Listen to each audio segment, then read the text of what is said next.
Alrighty, good afternoon, everybody. Hello. My name is Inta Morris, and I'm with the Colorado Department of Higher Education and with something called Study Colorado.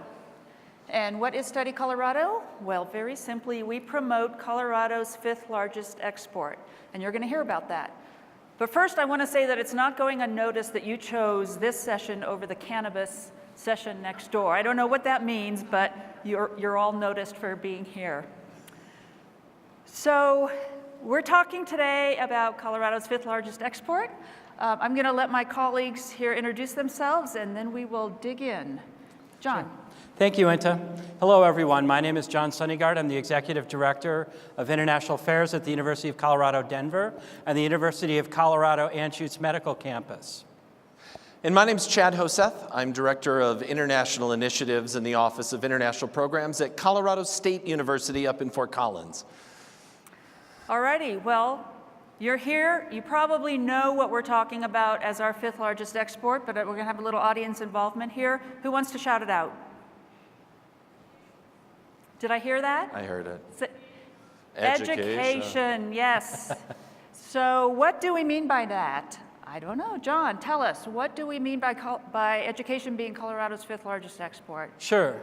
Well, believe it or not, Colorado is host to 12,000 international students, thousands of international scholars who are doing research in our laboratories and around throughout the state. And they are bringing in about $460 million every year and account for well over 4,000 jobs in Colorado. Chad, anything to add to that? I'm Sure. going to ask you a more direct question in a second. Well, let me do a quick introduction of Colorado State. There's a lot of, you're all familiar with Colorado State University. We've been around for a little while, since 1870 as the land-grant institution.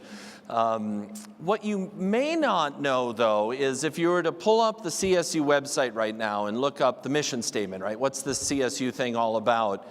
Even before they get to the language about land grants, this sentence shows up. The university has long been a leader in recognizing the rapidly changing global environment and has a commitment to excellence in international education and its instructional, research, and outreach programs. The international mission connected to CSU is front and center and permeates the entire institution.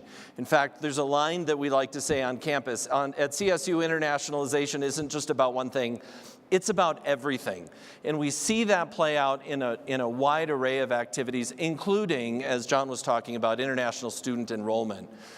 John talked about the 12,000 international students who are currently in the state of Colorado. They're part of over 1 million international students who are studying in higher education in the United States. Just at CSU, we've had a tremendous growth from what was in the 600 to 700 range just 10, 11, 12 years ago to over 2,000 international students who are both studying in degree programs and also some of our intensive English language programs. And over the course of this conversation, we'll touch on some of the other international activities that happen, not just at CSU, but really all of our institutions of higher education across the state of Colorado. Now let me ask you a quick follow-up. So it would seem that the Department of Commerce agrees with our describing education as an export. Last year, CU Boulder it received the E Award for Excellence for export, E Award for exporting. And I understand that CSU is being considered this year. Yeah. So why do you think that is? What do you do? What are they considering when they put you up for that? Well, there's a few things that I'd like to sort of comment on there. And one is Colorado State University as an export industry, right? I mean, that's not necessarily the sort of first thing that would leap to mind as you think of higher education. And yet, obviously, the economic development impacts that come to both the city of Fort Collins, but really the greater state of Colorado through the enrollment at all of our institutions in Colorado has a tremendous economic development impact. But why CSU? We're out there in the marketplace in ways that would be very familiar to attendees of a World Trade Day conference. We're out there promoting ourselves.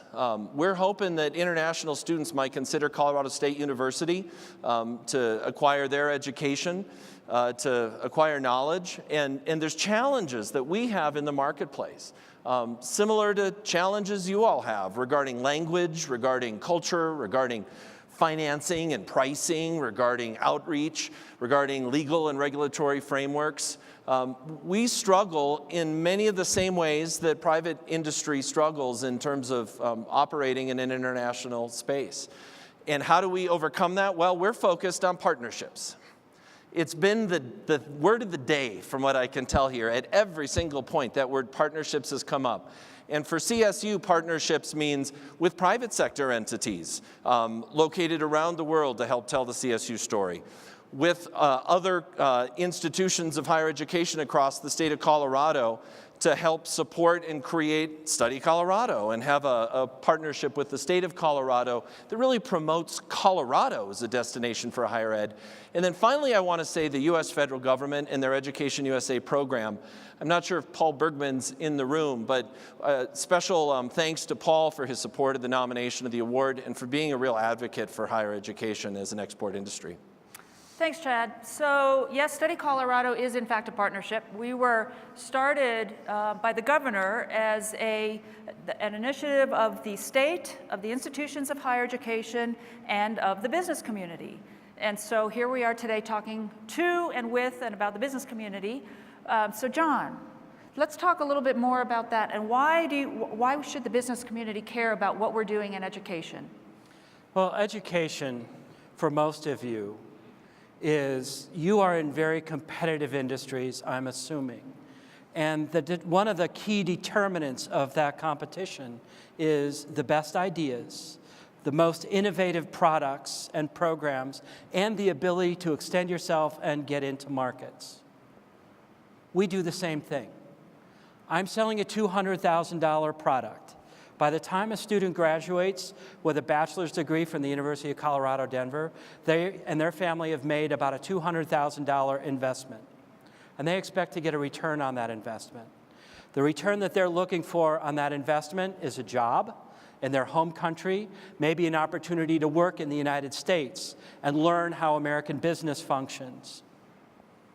Another key element that we do is, what is it that we export? We don't have a tangible physical product. We export knowledge, skills, and innovation. We are competing not only on this stage, but we're also competing around the world to attract the best minds to American universities, and specifically to the University of Colorado in Denver or the Anschutz Medical Campus. The 400 scholars that we have doing cutting-edge work at the Anschutz Medical Campus are leading to incredible discoveries, to cure cancer. We always like to throw that one out. But in terms of bioengineering and a whole host of other areas of medical innovation. So by attracting students and scholars into Colorado, we are attracting knowledge and the jobs of tomorrow and helping you build those jobs. So John, you just said that we don't have a tangible product, but let me push back a little bit on that. Sure. We actually do. We have Colorado.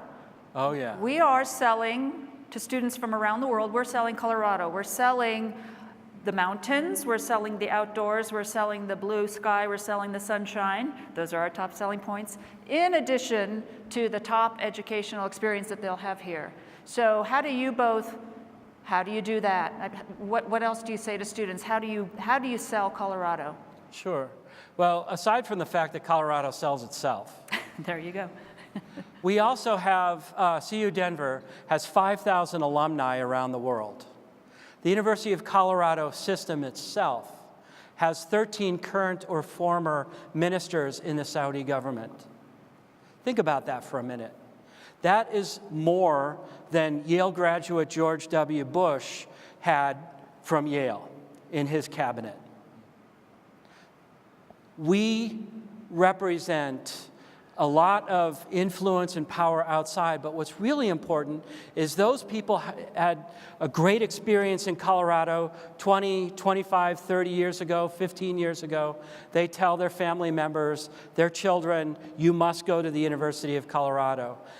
That is one of the key things that we have that keeps us going, is our reputation and the experience that we've created and the opportunities that we've helped those students achieve when they go back to their home countries. I'm going to come back to that in one second, but Chad, what about you? When you talk about partnerships for CSU? Yeah. So the question was kind of why would a student come to the state of Colorado, right? Sure. They're going to come to the state of Colorado because they have a connection to the state of Colorado, right? And again, I think the way that we operate is probably going to be relatively similar to the way private industry operates in terms of engagement with partners and collaborators around the world. So what are some of the drivers, particularly in areas related to partnerships, that we've experienced with some of our international outreach? There are a lot of innovative programs that are being developed. I'll talk for a second about something called dual degrees. In higher ed, we get into kind of very exciting mathematics around 2 + 2 or 2 + 1 + 1 and variations of all of this. Ultimately, it's a transfer student program where students from an institution in another country may start their studies and transfer to Colorado State University, much like we see with our community college and other partners in the United States. But this is having a transformational impact on how students are beginning to come to all of our universities in the United States.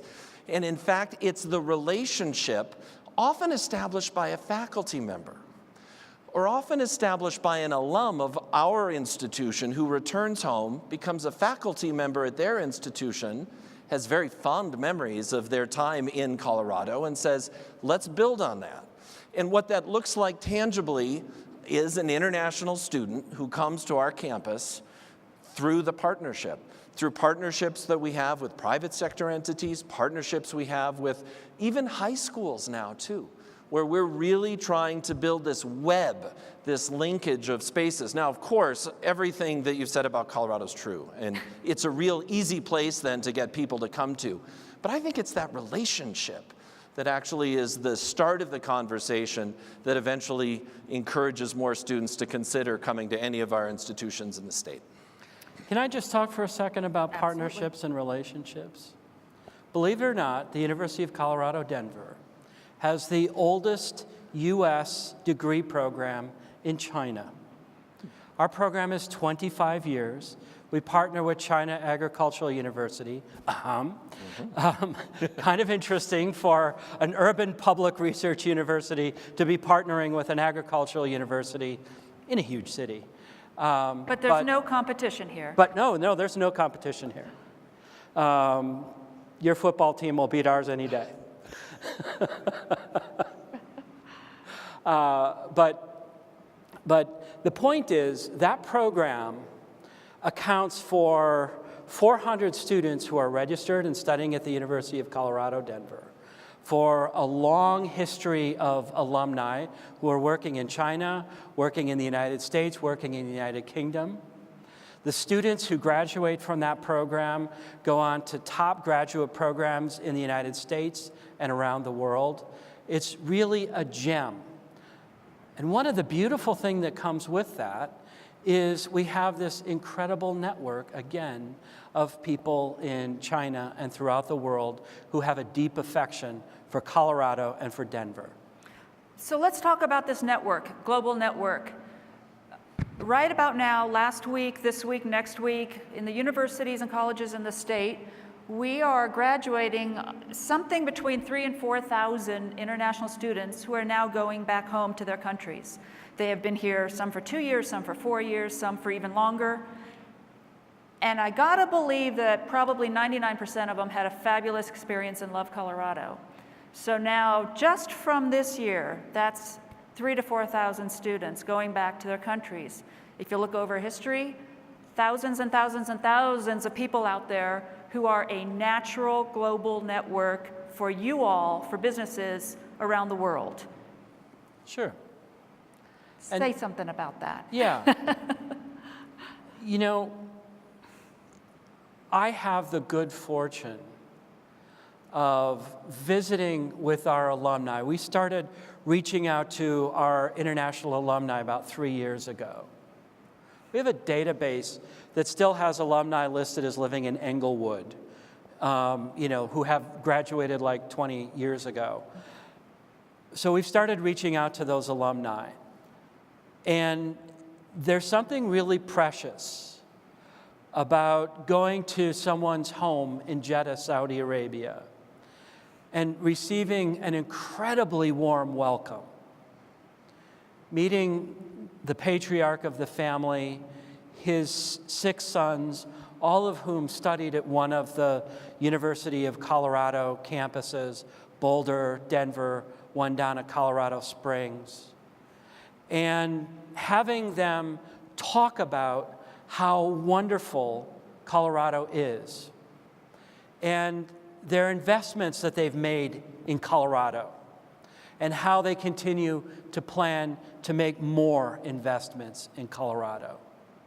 Meeting with the Prime Minister of Qatar, who expresses his interest and his gratitude for developing a knowledge base amongst his 200,000 citizens. We're the number 3 institution for Qatari students in the United States. We have played a very important role, and we have a very rich and important partnership with Qatar, which is really, really wonderful and unique. So these things can kind of play out in many, many different ways and help to keep better understanding, between our 2 countries. Chad, do you want to jump in? Sure. Let me see, you asked about alum, right? It's graduation season, right? Happy graduation to everyone. I have a little game show for you, just quick. Of all of our alum, every single one who is graduating this weekend from Colorado State University, about 5,000. Where do you think the top destination will be for those alum? I'll give you a hint. It's a state-based sort of answer to that question, right? They're going to stay right here in the state of Colorado, okay? Makes sense, right? What's number 2? Any guess? Where might our alum go as the second top destination? Take a guess. Washington? Washington, a little further south than Washington, but very close. Right coast. California, right, California. Number 3, where's the 3rd largest destination that CSU alum will go upon graduation? It's a big space, but it'll surprise you. It's international. China. It's the international category, right? Now, that captures our international students, many of whom might return home. It captures our students who go into the Peace Corps, for example, and Colorado State has been kind of a perennial top 10 of placement in the Peace Corps, as has Boulder. Colorado has a deep and long and rich history with the Peace Corps. But it also captures the range of other domestic students who choose to go live and work abroad. We're finding that this international destination for our students and future alum is becoming an increasing need. It's actually driving our study abroad program, which is actually no longer even called study abroad. It's now called education abroad because we're capturing not just academic studying, but we're capturing service learning and volunteerism, and most importantly, internships and career opportunities that our students want to have while they're in their undergraduate and graduate years. And so our need and our opportunity to engage globally with students who become alum, who go worldwide, and as John said, we also have our own alum who kind of rise into prominent positions. And this network of people who've had an affiliation with the state of Colorado through their academic experiences, I would argue are among our greatest ambassadors on behalf of the state in positions of influence at the government level, throughout private sector. And so when you're working with individuals around the world for your enterprise, you're going to find people who are familiar with the state of Colorado. They're out there because they came here to get their degree in the first place.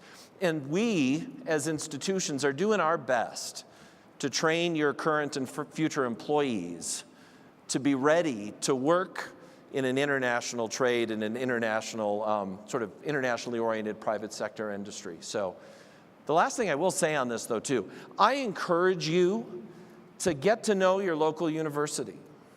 I encourage you, if there's something you're looking for from us in terms of how we provide instructional services to students, reach out to us for internships. Be a part of some of our advisory boards. If this is something that you're interested in, is trying to figure out how to help develop the future workplace for this state and for the world, our universities are pretty excited to hear from you and to work with you to make sure we're serving your needs too. Yeah, just take a walk down the street, 3 blocks away. So you both pretty much answered the last question, but I do want to end on this really specific note here. So we've talked about all the international students who are now in Colorado. They bring about $430 million to our economy in a year, just 1 year, $430 million, fifth largest export. So my question to you is, to the people out here, to them as individuals, how can they benefit from this other than the larger Colorado benefit? How would a business in Colorado, and Chad, you mentioned, engage with your university, their future employees? Talk a little bit like that. Yeah, the United States government has this wonderful thing called OPT, Optional Practical Training, which after a student receives a degree from a U.S. university and they spent a year minimum studying here, they may extend their student visa and work for 1 to 3 years in the United States.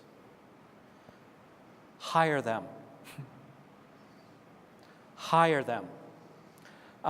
We have a wonderful placement rate. 85% of our students who want to do OPT are able to do it. But it gives you an opportunity to internationalize your workforce and develop connections and networks outside the country. And they work hard. They work hard. Chad, final words. I feel I answered the question a little bit, right? Higher education serves as ambassadors on behalf of the state. We're here to support you in your efforts to work out, globally as well too. We're workforce development. There's a whole array of areas in which we have shared goals, but there's one additional one. This was mentioned by our president at a reception that some of us were attending just last night. Tony Frank makes the comment that the ties that bind us across borders are far stronger than the things that separate us. And so we share, as international educators, as higher education employees, and as private sector employees, that interest in finding those spaces for commonality and finding ways to connect us as people across borders. We're working to advance that dialogue. We know your attendance here at an event like that demonstrates your interest in that as well too, and so we just want to continue to be partners in that space with you. Thank you both. And on that note, we might have time for one question. We're out of time? Okay. Well, we just want to remind you all, thank you very much for coming. We want to remind you that keep education in mind.